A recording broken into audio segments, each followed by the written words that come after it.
comme prévu, les médecins en charge de l'actrice Anesh, hospitalisée depuis le 5 août après un grave accident de voiture à Los Angeles, ont débranché le respirateur artificiel auquel elle était encore reliée.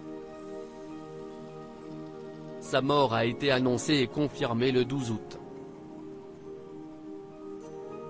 Sa porte-parole Holly Baird a confirmé l'information, dimanche 14 août, au site American People dans un bref communiqué. Anesh a été paisiblement débranchée de son respirateur artificiel.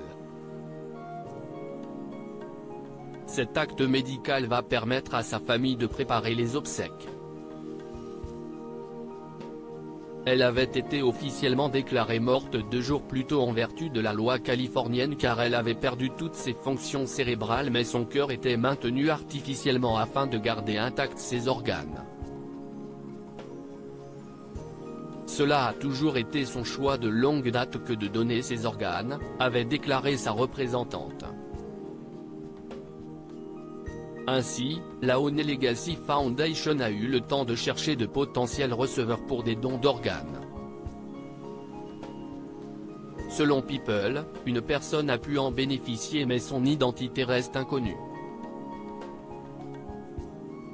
Anesh, notamment vue au cinéma dans les films Toy Boy, Donnie Brasco, 6 jours 7 nuits ou encore Volcano, avait passé 6 jours dans le coma après son grave accident de voiture.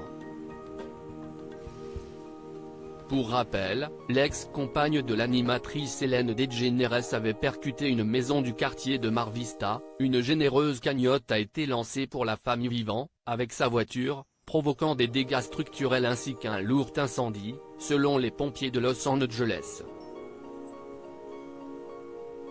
Après cet accident, la police avait ouvert une enquête et effectué des tests sanguins sur l'actrice.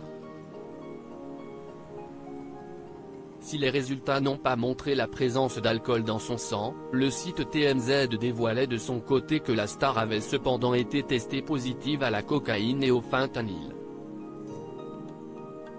Anesh laisse derrière elle 2 enfants dans le chagrin. Homer, né en 2002 et fruit de ses amours avec le caméraman Coleman Laffoon ainsi qu'Atlas, né en 2009 de sa relation avec l'acteur James Tupper.